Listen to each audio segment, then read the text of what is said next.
a experiência interior. E então esse livro foi reescrito no verão de 1959, ou seja, 11 anos depois. Então, 11 anos depois, ele refaz o livro, O que é a Contemplação, e dá um formato diferente. E já está o Merton 2, que eu chamo, né? O Merton problematizado pelo diálogo, o Merton eremita, né? Começa a fazer a experiência, ou começa a sintonizar-se com essa experiência mais aberta. 59 já estava acontecendo no mundo os primeiros sinais do Concílio Vaticano II, as primeiras ideias do Papa João XXIII, né? Do Concílio Vaticano II, né? Ele começa o livro no verão de 59 e termina no mês de setembro. Eu gosto muito dessas datas sempre, né?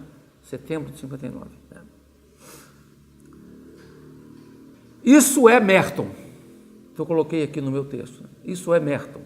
É o Merton sempre transformando, sempre mudando. Se antes ele achava que a vida contemplativa era parte da vida humana, antes, no livro Que é a Contemplação, de 48, né? Ele depois toma consciência clara que não é. Vida contemplativa não é parte. A vida contemplativa, ela é toda a vida. E é interessante que teve um aluno que defendeu. Por que eu fui nesse livro aqui? Vou falar para vocês. Tem um aluno que fez doutorado aqui, que é filósofo, é um dos melhores alunos que passou pelo programa nosso. Hoje ele é professor na Federal da Paraíba. Esqueci o nome dele, para variar. Muito especial. Fez a tese de doutorado com Volney. E um tema muito interessante sobre Allan Kardec. E ele foi Hare Krishna, depois ficou mais solto, um grande estudioso de Heidegger.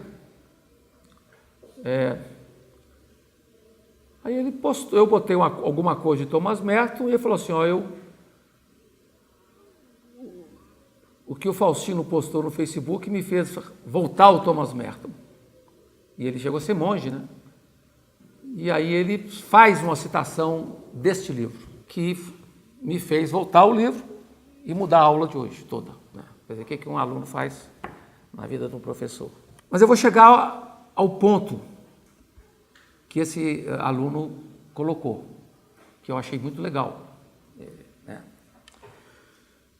Então, se antes Merton achava que a contemplação era parte da vida, ele toma depois consciência que a contemplação é toda a vida. Nós falamos muito isso na aula passada. Esse vai ser um traço do Merton II. Eu não quero ficar falando Merton I, Merton II, mas estou falando do Merton que vai se transformando, né? Um traço que vai provocar o estranhamento dos noviços de Merton, que eu falei também isso na aula passada, quando eu falei que Ernesto Cardenal estava esperando um mestre de noviços que falasse de vida espiritual e viu um mestre que falava da vida, da literatura, da poesia, da guerra, dos conflitos, na prática da formação espiritual. Isso provocou o que eu chamei aqui um estranhamento. Quer dizer, esse Merton, se ele refez o livro em 59, ele já tinha essa visão de contemplação como a vida, né? Como o peixe na água, vai falar o Ernesto Cardenal.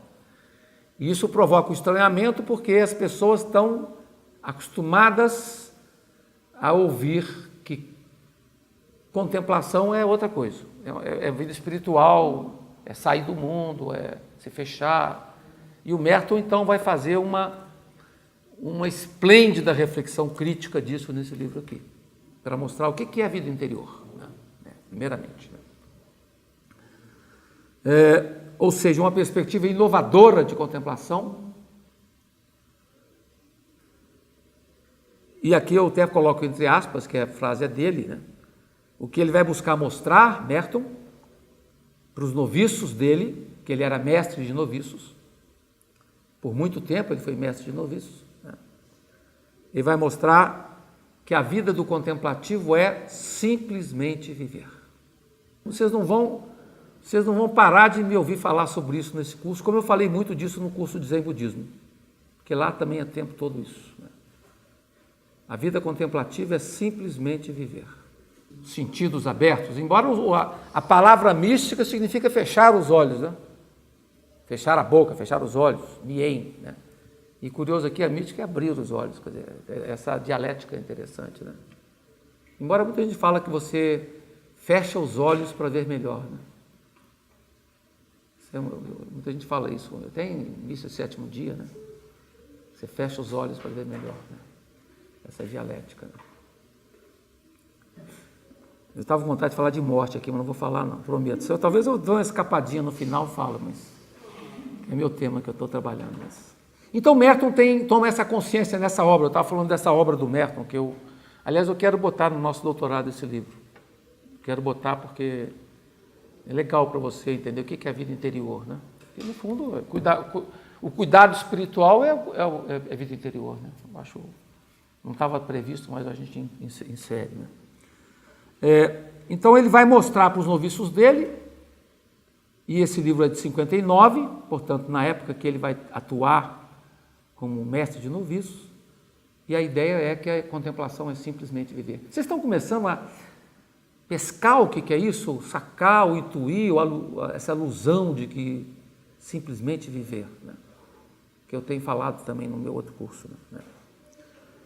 Aí ele lança os alicerces da sua compreensão de contemplação, Merton, os alicerces. Aí sim que vem a fala desse meu aluno, Augusto. Fiquem atentos para esse rapaz. A tese foi uma das mais brilhantes teses aqui, embora ele apresenta uma visão de Allan Kardec diferente dos espíritas, tá? É crítica, bem interessante. Ele é uma figura muito, muito singular, como pessoa, como intelectual, como jovem, né? Bem jovem. E o que ele fala é o seguinte, eu tentei resumir aqui, é o Merton, no fundo eu vou depois voltar ao Merton, que ele fala a mesma coisa, né? Para você ter uma experiência contemplativa, você tem que ter uma vida interior. Você tem que ter um exercício de equilíbrio interior, de busca. Equilíbrio interior nunca ninguém vai ter, né? Você pode ter momentos de bonança, logo destemperados pela entropia, que está sempre aí, né? As várias camadas de entropia, né? E ele fala o seguinte, a primeira coisa que se exige para quem quer ter uma vida interior é buscar recuperar essa unidade natural fundamental. A unidade fundamental. A reintegração do humano tão fragmentado no sentido da busca da sua simplicidade essencial. Que eu quero pegar, o Merton é claro sobre isso. É o seguinte, antes de sequer começar a pensar em algo como a contemplação, a primeira coisa que você deve fazer é tentar recuperar sua unidade fundamental. Reintegrar, a palavra reintegrar é frisada aqui. Reintegrar seu ser fragmentado em um todo simples e aprender a viver como uma pessoa humana unificada. Quer dizer, você busca a unidade interior para equilibrar o edifício inteiro. Para poder, quer dizer, quem está destruído ou esfacelado interiormente, tem muita dificuldade de ter uma vida interior, uma vida contemplativa. Por isso que o Rumi vai falar, para mudar a paisagem, basta mudar o que sentes. É isso. Que é uma frase que eu falo toda hora. Quer dizer, e fala também, o balde só se enche d'água quando chega no fundo do poço. Então, um pouco isso, são experiências, são realidades. Então, no fundo, quem gosta de falar muito isso aqui no Brasil é o monge Marcelo Barros. Eu lembro de um texto que o Marcelo Barros escreveu sobre oração, justamente sobre isso. Quer dizer, a oração é cuidar do mundo interior, para você poder ser inteiro no que você faz, né? Ser alegre no que você faz. Então, daí essa está na página 7 do livro do Merton, né? Quer dizer, o trabalho da vida interior, da experiência interior, requer essa busca de um equilíbrio, de uma integração. E é difícil isso, né? Não é fácil. Daí Merton vai fazer uma distinção entre eu exterior e eu interior, que aliás eu até pensei na Mônica, quando eu estava falando um pouco as distinções que o Merton usa. Ele fala eu exterior, né? E eu interior. E a importância de recuperar o eu interior, aquele que simplesmente busca ser e mover-se, segundo as leis do ser. Que simplesmente busca ser e mover-se segundo as misteriosas leis do ser. Misteriosas é bacana, né? A misteriosa lei do ser, né? Toda disciplina espiritual envolve, então, despertar o eu interior, que no fundo a gente chama também de si mesmo, né? Ou então de subjetividade elemental, o Nishitani vai falar, subjetividade elemental. Né? Produzir em nós, e para poder despertar o eu interior, você tem que ser cativado pelo silêncio, pela humildade, pelo desapego e pela pureza de coração. As palavrinhas-chave do Merton. Né? Pureza de coração é uma palavra que Merton gosta muito e que vem de Cassiano, os padres da igreja, né? Os padres do deserto e tudo. Merton, então, sublinha essa necessidade de uma profunda penetração contemplativa da realidade. O contemplativo não é alguém que direciona uma intuição mágica para os outros objetos, mas o contemplativo é alguém que, estando perfeitamente unificado em si, perfeitamente unificado eu mudaria, tá? Não sei se você consegue ser perfeitamente unificado, mas você harmonizado, né? Buscando se harmonizar interiormente, perfeitamente nunca vai ninguém estar. Né? Unificado em si mesmo e recolhido no centro da própria humildade, entra em contato com a realidade por meio de uma proximidade que rompe a barreira entre sujeito e objeto. Aí, de novo, a Adwaita, que a gente estava falando em tantas aulas, né? Vou repetir porque é importante. Alguém que, estando unificado em si, recolhido no centro da própria humildade, entra em contato com o real, com a realidade, numa proximidade que rompe a barreira sujeito-objeto. Meu amado, as montanhas. Rompe. O eu exterior, o que é? O eu exterior é o eu dos projetos, é o eu das finalidades temporais. O eu interior não tem projetos, nem busca realizar nada. É legal isso, né? Bem zen, né? Não tem projeto. O eu exterior é tempo, projeto, eficácia, produtividade, né? Tudo é definido. O eu interior é um eu desacelerado, né? É o eu da percepção. Nessa obra, então, experiência interior, estou nela o tempo todo aqui. A experiência interior, Merton aborda os problemas da vida contemplativa. Né? Sobretudo no final do livro, ele vai falar quais são os problemas da vida contemplativa. Lembro que no livro Novas Sementes de Contemplação, o Merton fala no capítulo 2 o que não é a contemplação. Né? Fala o que é a contemplação no capítulo 1, o que não é no capítulo 2. Né? E nesse momento ele vai dedicar um trabalho legal nesse fim. É muito bonito o final do livro. Ele fala o que é contemplar no mundo. Porque ele está querendo quebrar aquela imagem de que contemplativo é freira, é monge, no convento, ou na trapa, ou na cartucha. Quer dizer, ele fala, não, contemplar não é só isso. Você também é contemplar. Mas qual o desafio que se coloca para os leigos, para as pessoas comuns? É o mundo. E é possível contemplar no mundo? Ele fala, é possível, totalmente possível contemplar no mundo. Né? O mundo é o espaço. E o mundo deve ser o espaço também da contemplação de quem vive distanciado do mundo, nos conventos, nos mosteiros. Né? Quer dizer, o Merton leva o mundo para dentro do mosteiro, né? A solidão não é minha, quando ele fala lá em Louisville, né? A minha solidão não é minha. Então, você não tem sentido você isolar-se do mundo, mesmo estando num mosteiro isolado do mundo, né? Geograficamente. Né? Você pode retirar-se estando no mundo também. No meio da loucura do mundo, você pode retirar-se. Depende do, né? Você pode... E você pode ser totalmente não solitário no convento, no mosteiro, com a cabeça atordoada de coisa. Quer dizer, então, não é essas quebras... E tem muito, né? Sua preocupação volta-se então, quer dizer, ele como monge, trapista, está preocupado com aqueles que vivem fora dos mosteiros.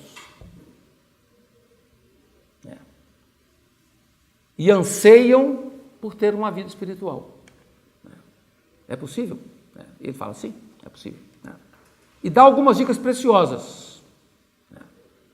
Como, por exemplo, aí sim, isso é legal, isso é o Ponto Virgem. O Ponto Virgem depois eu descobri que está aqui também.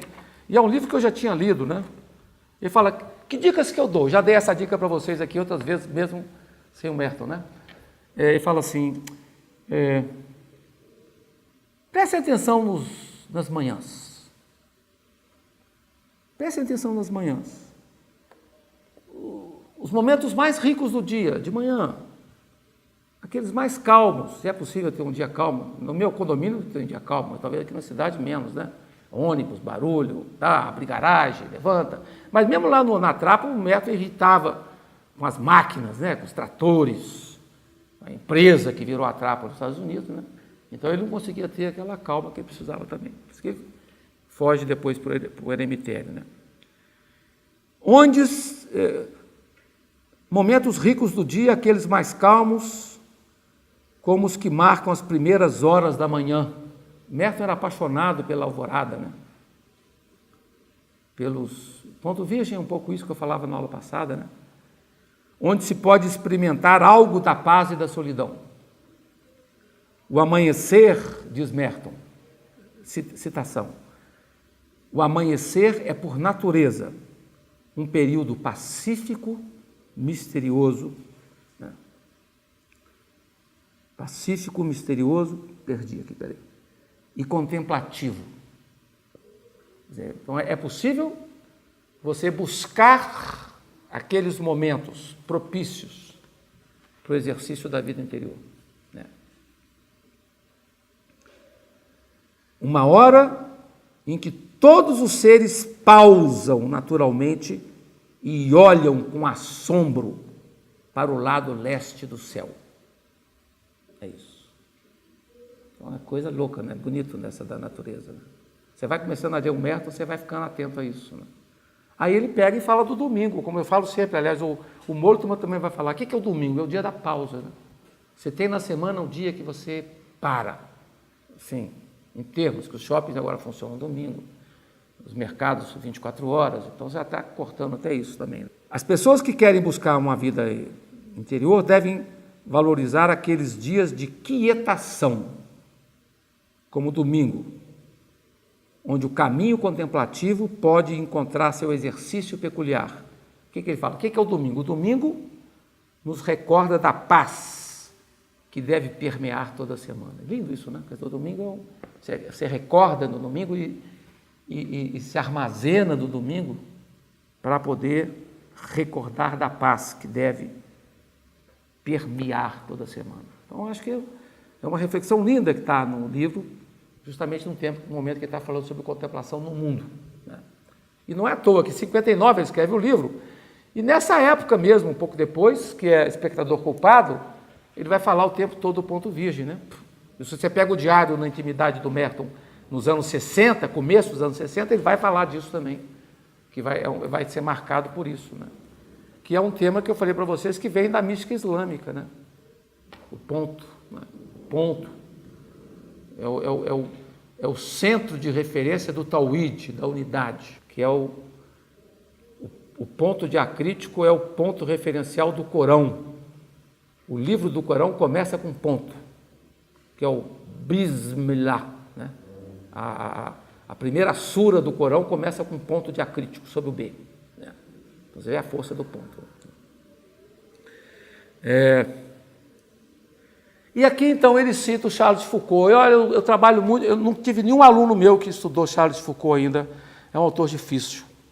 Eu acho que num dos, não foi no seu não, num dos cursos de diálogo interreligioso, um grupo escolheu Charles de Foucault. 2 grupos até hoje só, pouca gente. E agora, a minha orientanda de doutorado colocou o Charles de Foucault na tese dela. O Thomas Merton vai chamar a atenção. Charles de Foucault é o exemplo de uma mística secular. Eu nunca tinha dado conta disso tão forte. Por quê? Ele era estranho, ele não era ligado a nenhuma congregação, ele foi para o deserto sozinho, viver com os tuaregues, né?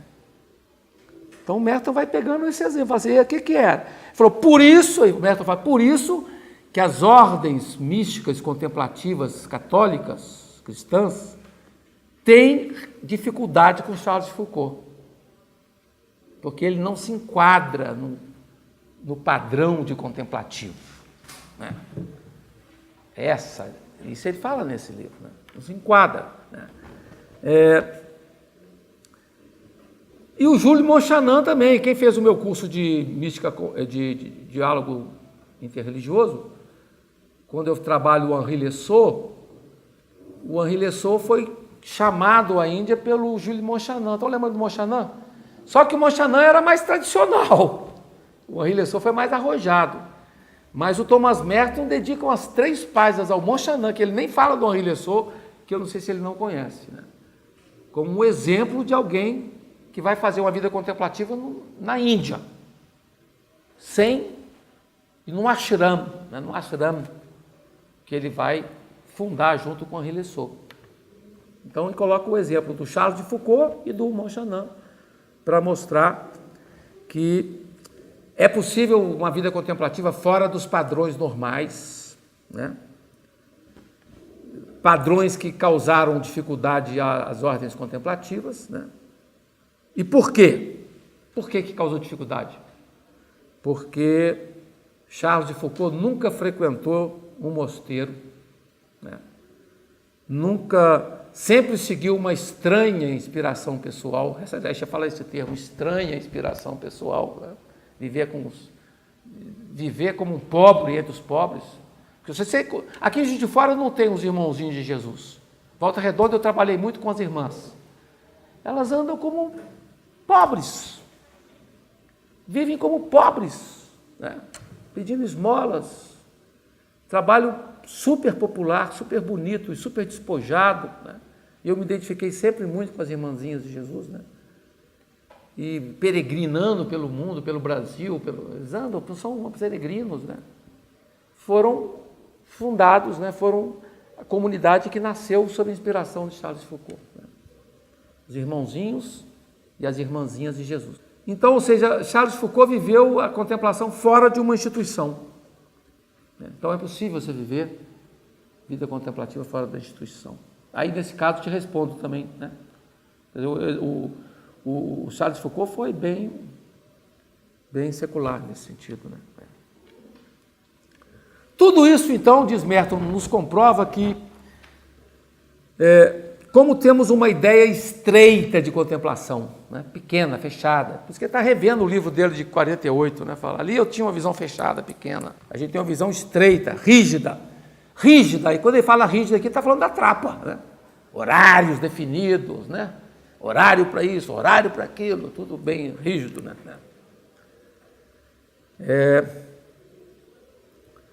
Percebemos claramente que a vida contemplativa é muito mais que uma vida na qual aquilo que acontece fora do mosteiro não recebe nenhum tipo de atenção.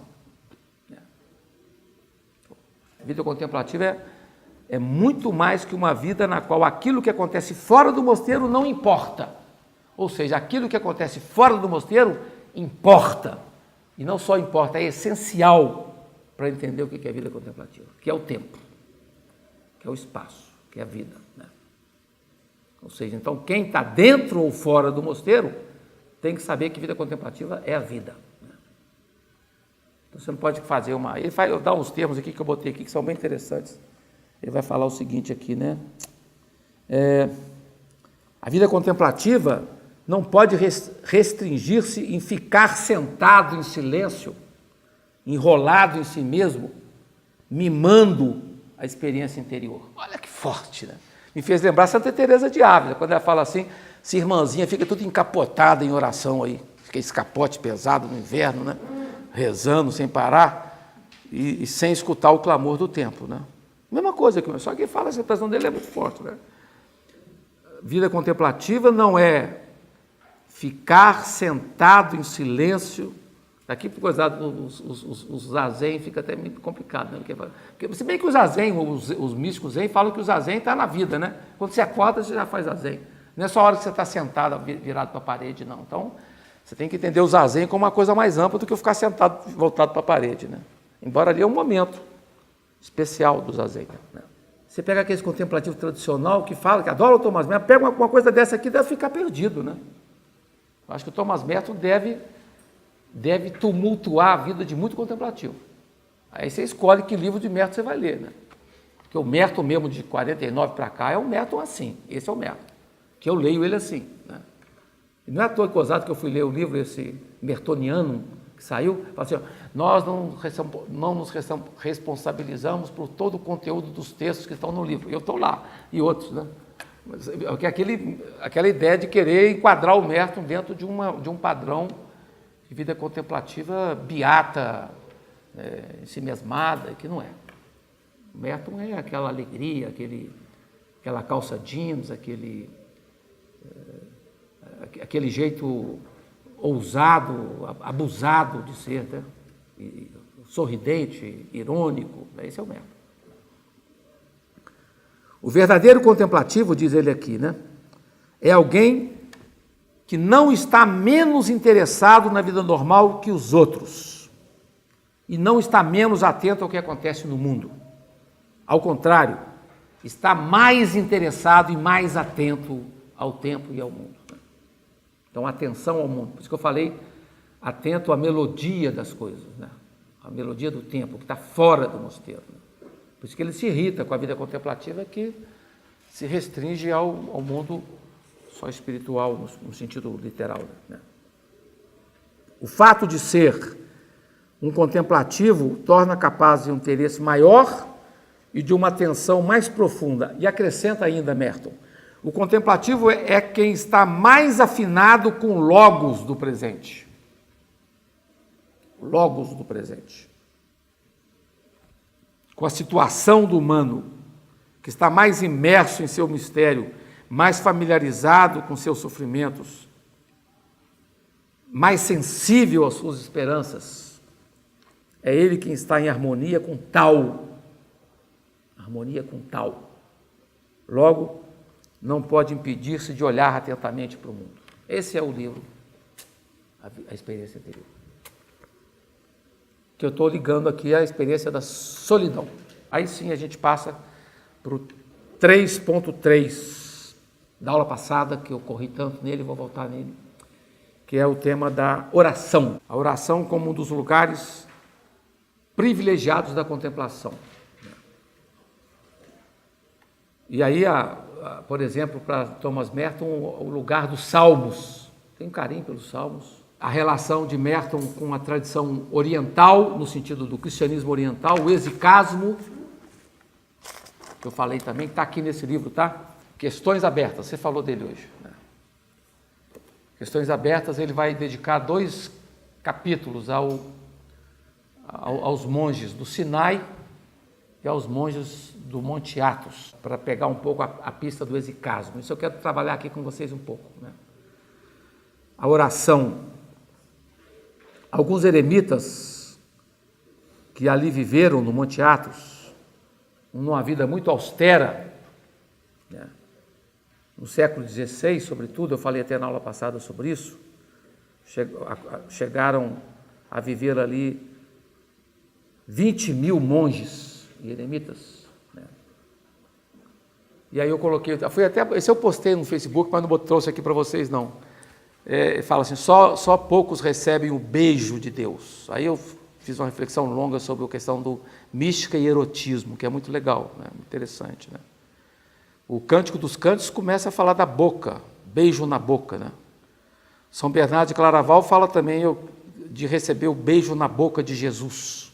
Quer dizer, para poder entrar na câmara, no quarto do amado, você tem que entrar nu, se despojar. Então, toda a linguagem erótica envolve muito... Então, há uma relação entre erotismo e experiência espiritual muito forte. Por isso que os monges de Monte... O Merton, quando fala dos monges de Monte Athos, falam só pouquíssimos, né? Só pouquíssimos eremitas do Monte Athos receberam o beijo de Deus. A Santa Teresa de Ávila fala uma coisa legal, ela fala assim, às vezes eu buscava e às vezes Deus me dava. Um pouco é isso, é a sinergia que falam os monges orientais, né? É o humano e o divino, né? Santa Teresa fala, como é que você tinha essas experiências? Às vezes eu buscava, às vezes eu recebia. Então tem essa dialética que é interessante, né? Mas no fundo, aliás, o Hans Küng está quase com 90 anos, né? Eu postei ontem, lendo sobre ele, ele entrou num momento final de vida de gratuidade de Deus muito legal, né? Assim, fala assim, isso tudo é Deus, né? Tudo é Deus, quer dizer, tudo acontece, é dom de Deus. Abre o tempo todo falando isso, né? Que no fundo um pouco é o Santo Agostinho, né? Quer dizer, o lado de Agostinho é esse, nada é humano, tudo é Deus. Agora eu, por exemplo, sou mais jesuíta nesse ponto, mais humanista, né? Os humanistas já falam, não, tem um pouco de nós também, a gente também, e a Santa Teresa dialetiza, né? Um pouco eu, um pouco Deus, né? Então o Rumi também é muito forte, nunca sou eu que atiro quando atiro. É um pouco isso também, né? Quer dizer, é Deus que atira, né? Quer dizer, então tem um lado aí que é mistério para nós, né? Ou então o Rumi, quando fala, não é o sedento que busca água, é a água que busca o sedento, é a mesma coisa, né? De novo, estamos no mistério do que o Hans Küng vai chamar, nós estamos nos braços da misericórdia. Aliás, o Pondé também fala o tempo todo disso, né? Estamos nos braços da misericórdia. O Pondé fala até assim, de vez em quando eu recebi a visita da misericórdia, sem querer. Querendo falar do horror do mundo, da dor do mundo, da pecaminosidade. Pascal, né? Berdyaev, que é outro autor que eles trabalham muito, que trocam muito na questão da maldade humana. Mas apesar da maldade humana, a gente recebe a visita do misericordioso, que nos espanta, que nos sacode, né? Então tem essa dialética que é interessante. É um tema que eu acho muito legal. Quem trabalha muito isso é o Pondé. É o tema por excelência do Pondé, esse, né? Da miséria do mundo e da graça de Deus, né? É o tema, claro, todo pascaliano. Nesse centro monástico do misticismo ortodoxo, a oração forte é o que eles chamam de oração de Jesus. Oração de Jesus significa o quê? Repetição contínua de alguma frase. De alguma frase. Por exemplo, Jesus, tenha piedade de mim. E repete essa frase. Então, o exicasmo, ele é como se fosse um mantra, né? Você retoma, pega uma frase forte, bíblica de preferência, um salmo, e repete aquilo, né? Nos momentos difíceis, nos momentos... Né? E repete continuamente, junto com o trabalho da respiração ritmada, né? E o grande nome da mística oriental vai ser o Gregório Palamas. E eu até comprei o livro, eu ia trazer aqui para vocês hoje, interessante, que fala a escada, os degraus que você sobe para poder viver a vida espiritual. É mais ou menos como você tem os gnósticos, né? Santa Teresa, São João da Cruz, né? E eu fui lendo um livro impressionante, e fala muito da morte também, muito do dom das lágrimas, que é um tema forte, né? O dom das lágrimas. O treinamento do morrer, né? A humildade, o despojamento, vários temas. Eu botei alguma coisa aqui, né? E o autor chama-se João Clímaco. E depois soube que tem uma edição brasileira desse livro, de 1940. João Clímaco, monge do Sinai. Então, são os dois mosteiros, tem Sinai e Monte Athos, né? Enfatizava muito esse tema da oração de Jesus. uma oração simples.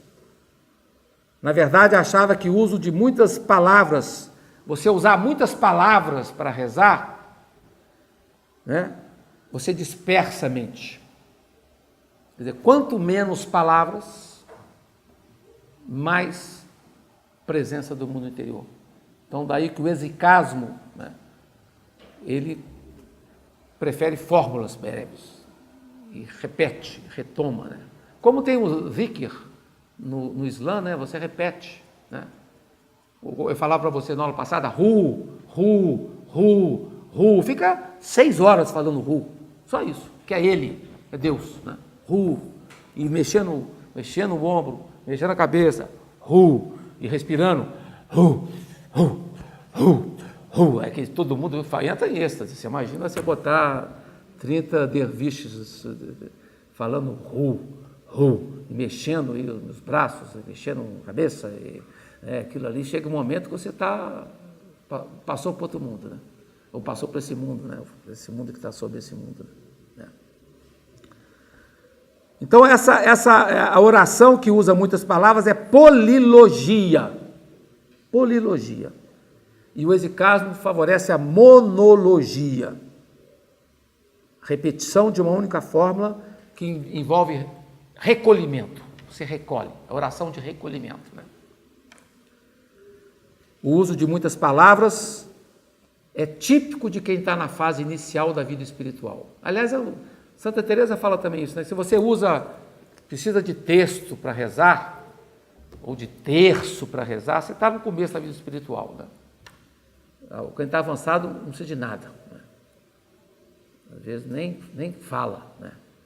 Então, o uso de palavras é de quem está no início da vida espiritual, né? Isso está no João Clímaco, esse livro A Escada, tá? Ele reflete isso lá. E aqui, pega a Bíblia, interessante, isso aqui é coisa interessante, fala assim, uma única palavra do publicano bastou para ganhar a misericórdia de Deus. Qual que era a palavra, né? Meu Deus, tem piedade de mim. Isso é um exicasmo, né? Então você repete, meu Deus, tem piedade de mim. Aliás, o meu sogro, que ficou viúvo, está com 89 anos, né? Ele falou assim, a minha tarefa agora é projeto céu, quero ganhar o céu. Então só reza o tempo todo. E põe todo mundo para rezar. Quer ganhar o céu, entra na minha dança. Então todo mundo envolvido na reza, né? É um pouco isso, quer dizer, essa ideia de... quando esse João Clímaco fala, uma única palavra do publicano bastou. Então você repete a palavra, né? Isso é exicasmo, né? E é interessante, o que significa exicasmo? Exicasmo vem de Ezequia. E as exéquias que a gente fala também na missa dos mortos, é um pouco isso, né? Consolo, né? Quietação, né? Daí é exéquias, né? Quer dizer, o exicasmo está relacionado com Ezequia, que paz, tranquilidade, solidão, né? Silêncio, né? Que são condições fundamentais para você alcançar a oração, né? Outra definição linda também de Ezequia é doce repouso. O doce repouso, né? Ou seja, o exicasta é aquele que pratica a exéquia, né? E também se fala muitas vezes, o que é o exicasta ou eremita? É uma definição de eremita também. O eremita é exicasta. Mas o livro forte é A Escada, do João Clímaco, onde ele vai trabalhar. É do século VI. Né?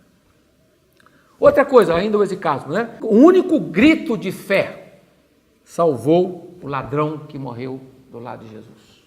Olha, legal isso também, né?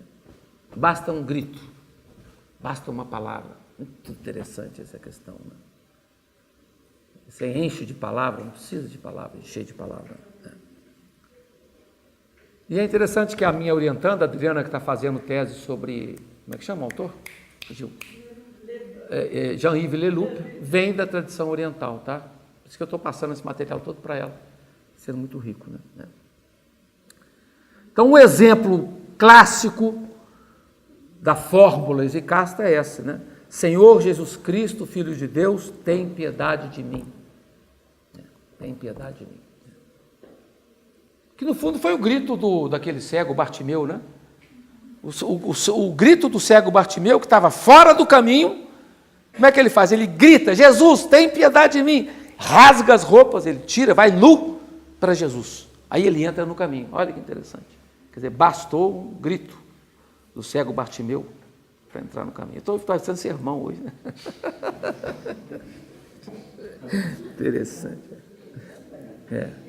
Então, sobre isso, eu aconselho vocês lerem no meu livro, No Limiar do Mistério, o capítulo do Pondé, chama O Método de Deus, sobre o cristianismo oriental. Então, esse exicasmo penetrou no Monte Athos através dos monges do Sinai, tá? Então, é um pouco essa mesma lógica. Os monges do Sinai são anteriores, depois vem Monte Athos, né? E, por fim, 3.4, eu vou depois, vai dar tempo, então está cedo ainda. O desprendimento, que é o quarto elemento. Solidão, como é que é? Silêncio, oração, desprendimento. Então, o tema do desprendimento, da simplicidade em Merton. A opção de Merton por um estilo de vida simples, despojado. E também, aí de novo, aí vem a pergunta. Alguém me fez a pergunta aqui, não está o aluno que está aqui que me perguntou. Por que é um dia de estranho? E eu fui pesquisar isso mais a fundo. Eu fiquei invocado com isso. Por que Merton escreveu um dia de estranho quando ele estava no eremitério, né? Ele escreveu 2 livros, Um Dia de Estranho, que é livro pequenininho, e A Chuva e o Rinoceronte, que é um tema que eu já falei para vocês. O rinoceronte é a técnica, a chuva é a vida da natureza, né? A vida simples, contemplativa. Por que estranho? Ou seja, o místico, o contemplativo, ele é um estranho, que vem de xeniteia. Xeniteia, daí vem xenofobismo, né? Vem de xenos, que é estrangeiro. Está lá no João Clímaco, esse é a escada. Aliás, esse livro vale a pena, viu? Só que é difícil achar. É muito pesado, porque é muito demônio, muito essas coisas que também a gente vê em Santa Teresa, né? O pecado, essas coisas todas, mas tem dicas interessantes ali nesse livro. Porque a escada é a imitação de Cristo do mundo oriental, tá? Você tem a imitação, que é o livro mais vendido no Ocidente, depois da Bíblia, é a Imitação de Cristo, que eu fui redescobrir recentemente. Saiu uma edição agora bilíngue, em Belo Horizonte, na edição O Lutador, do meu grande amigo, professor de História da Igreja de Belo Horizonte, o Frei Cristiano, né? Bilíngue, e ele faz uma revolução a partir de estudiosos da Holanda, que descobriram os 4 momentos da imitação de Cristo. O ápice era a Eucaristia. Se você pega a imitação de Cristo tradicional, a Eucaristia vem por fim. E o que os desgraçados dos holandeses descobriram? A Eucaristia não é o fim, é o 3º grau. O 4º grau é o pão de Deus. Não tem nada de Eucaristia. Quer dizer, você colocar a Eucaristia como o cume da vida espiritual é um equívoco. Não me ouçam, né? Você tem a experiência do mistério que está acima. E o cristiano, ele fez, a partir desses estudos dos maiores especialistas em imitação de Cristo, e descobriram que mudaram a ordem e botaram a Eucaristia como finalidade. E ele coloca quase mais da metade do livro é o estudo histórico desse frei, né? E para mostrar que a Eucaristia não é o cume. Por isso que quando a gente lê João da Cruz e fala o panis angelicum, o pão dos anjos, não é a Eucaristia.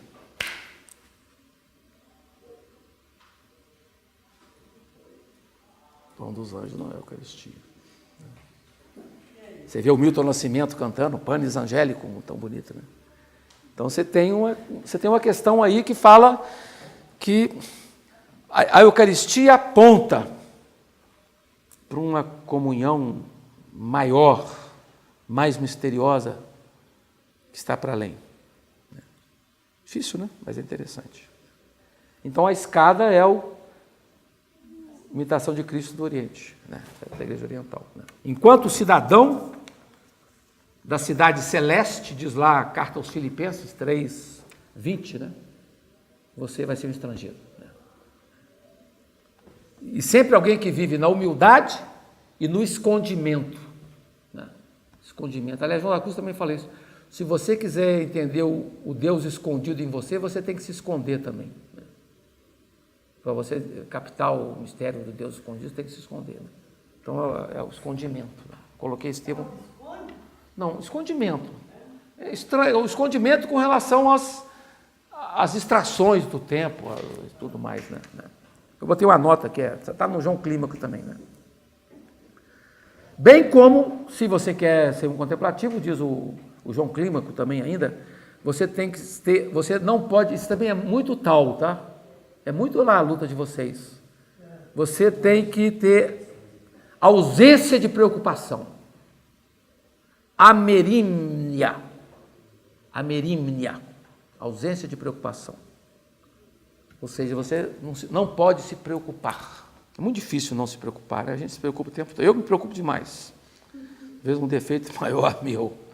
Fica preocupado, né?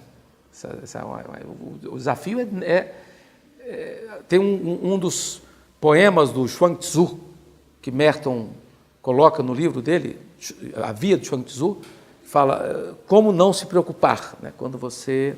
Ou então o livro que você apresentou, né? Do arqueiro Zen, né? A hora que você consegue romper a preocupação, você acerta o alvo. Hã? Pois é. Justamente. Quer dizer, a hora que, enquanto você tem preocupação, né? Então a ausência de preocupação é um dom do contemplativo. Né? Que no fundo é liberdade com respeito às preocupações do tempo. Aliás, os místicos islâmicos são mais violentos ainda, né? Eles sorriem, se alegram quando morrem os filhos. Isso aí, bom, né? Porque são os apegos, né? As preocupações, né? Quer dizer, quando eu apresento isso na minha sala de aula, é sempre um tumulto para os alunos, né? Mas está nos ascetas, sufis, né? Essa dialética, né?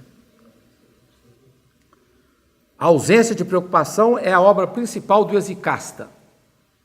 Está lá no João Clímaco. Alguém que permanece livre, escolazem, para poder se dedicar a Deus. E aqui eu botei relação com o Papa Francisco. Não sei nem porquê, eu acho que eu fiz uma nota aqui.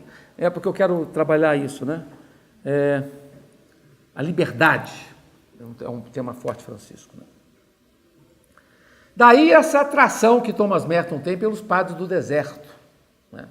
São modelos para ele, né? Assim como o Zen também. Né? Cujo ensinamento vem reproduzido no livro A Sabedoria do Deserto, que é o livro do Merton que fala dos ditos dos padres do deserto. São vários ditos, muito bonitos. Acho que eu já trouxe aqui, não sei se eu trouxe aqui na aula, mas é um livro pequeno, não é grande. Né?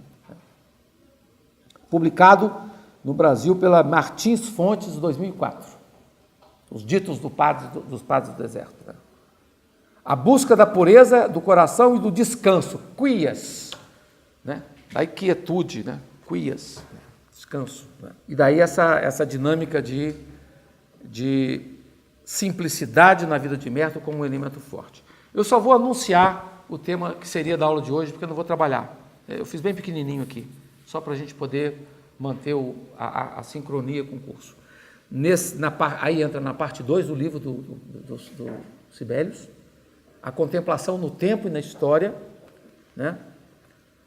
Que o Sibelius vai mostrar e vai defender que Merton busca viver a contemplação no tempo e na história, que já falamos já várias vezes disso aqui também, né?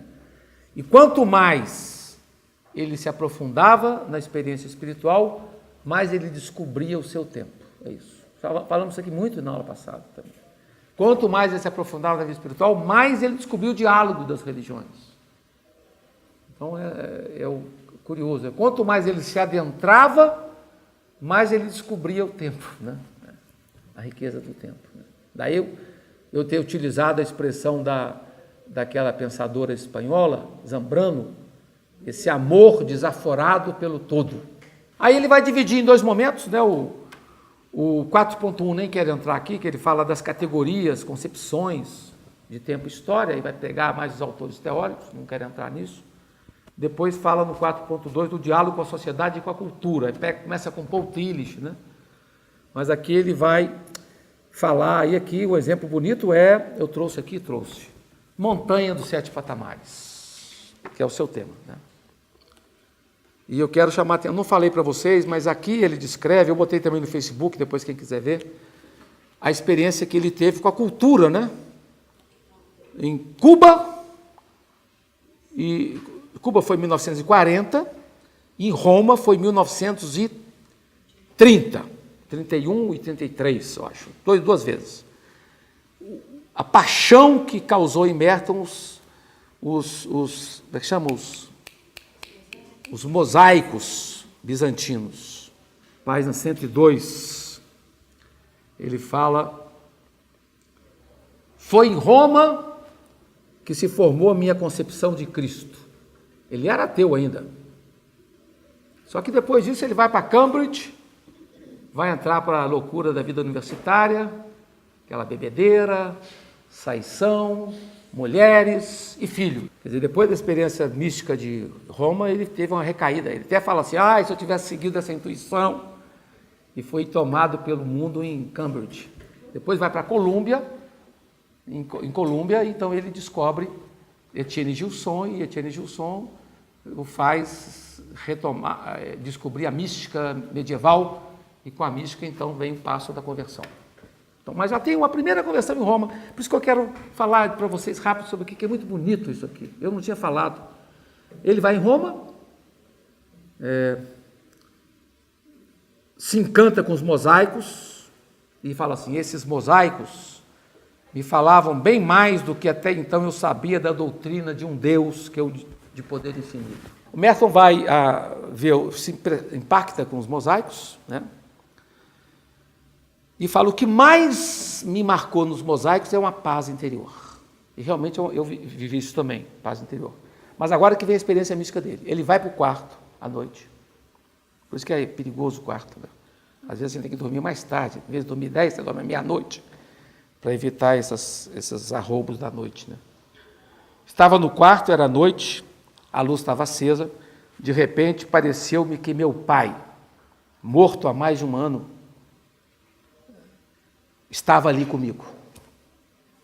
A sensação de sua presença foi tão viva e real e chocante, como se tivesse tocado meu braço ou falado comigo.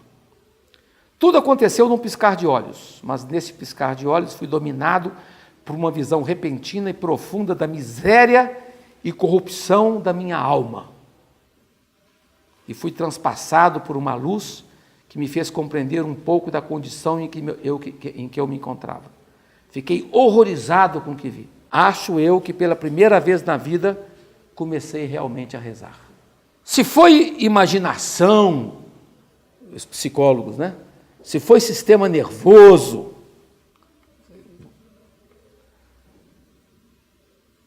se foi imaginação, sistema nervoso ou qualquer outra coisa, só posso dizer que senti com viva realidade que meu pai estava ali. E as consequências que descrevi se originaram disso, como se ele me tivesse comunicado sem palavras uma luz interior de Deus sobre a situação da minha alma. Essa frasezinha é ótima, fala assim, a única coisa que me parece moralmente certa é que isso foi realmente uma graça, e uma graça grande. Se a tivesse seguido, minha vida teria sido bem diferente e menos miserável do que aconteceu nos anos a seguir. Aí vai para Cambridge e lá é tocado pelo demo de novo, né? Quer dizer, é interessante, eu acho que isso aqui é interessante ver na história dos místicos, tá? como Thomas Merton, né? Aí em Cuba, eu quero falar rapidamente de Cuba, que é interessante também, ele vai atrás de Nossa Senhora do Cobre, que eu tenho ela, eu ganhei também uma imagem bonita, Nossa Senhora do Cobre de Cuba. Ele vai no santuário de Nossa Senhora do Cobre, né? Está aqui na 334, para quem quiser. Não pode ser 252. Isso já é mais tarde, em 1940. Já tinha acontecido a conversão dele, tá? Peregrinação Nossa Senhora do Cobre. Olha que chega muito emocionado no santuário, só que ali no santuário ele não consegue rezar, que tinha uma beata do lado dele, querendo vender, né? Medalhinha, coitado, ele queria concentrar, não, medalhinha, que coisa aí. Mas logo depois ele vai na igreja dedicada a Nossa Senhora da Soledade, né? Basílica Amarela de Nossa Senhora, Nossa Senhora da Soledade, dos franciscanos, né? Onde está aqui? Não, Igreja de São Francisco em Havana, domingo. Havia comungado em outra igreja.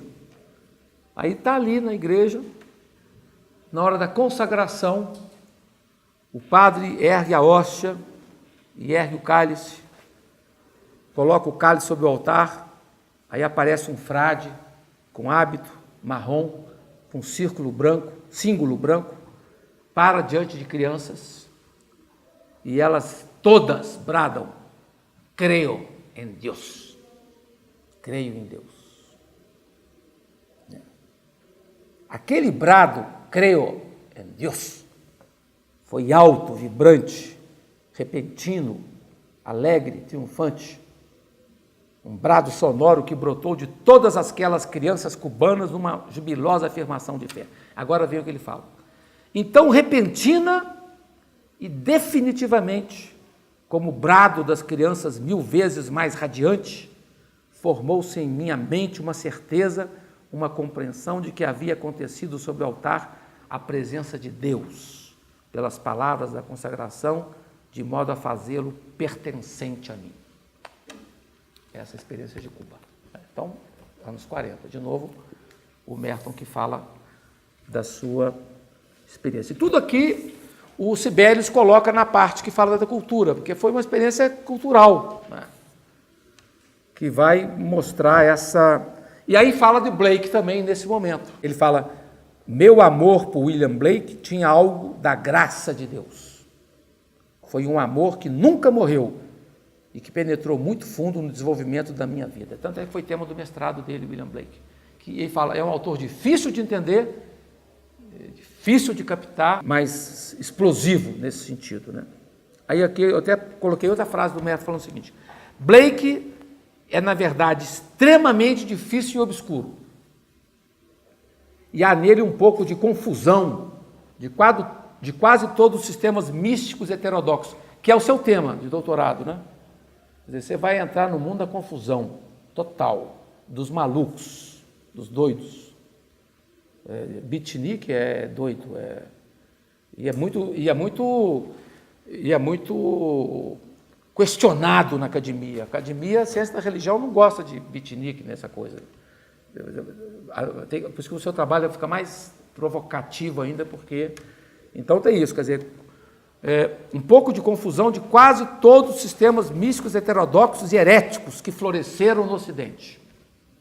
Contudo, por graça de Deus, conseguiu William Blake manter-se incontaminado de todos os seus símbolos malucos, precisamente por ser um homem muito bom e muito santo. E porque sua fé era muito real e seu amor a Deus era muito grande e muito sincero. Bonito, né? Aí a experiência mística de Cuba, de Roma, depois a crise em Cambridge, total, ele só fala mal de Cambridge, né? O pior que aconteceu na vida dele, e depois a luz de Colômbia. Colômbia foi luz, né? Uma outra coisa boa de Cambridge foi o contato com Dante. Dante, aí sim. Contato, descoberta de Dante Alighieri, aí sim foi em Cambridge, né? Cambridge. Pô, mas isso é muita coisa, gente.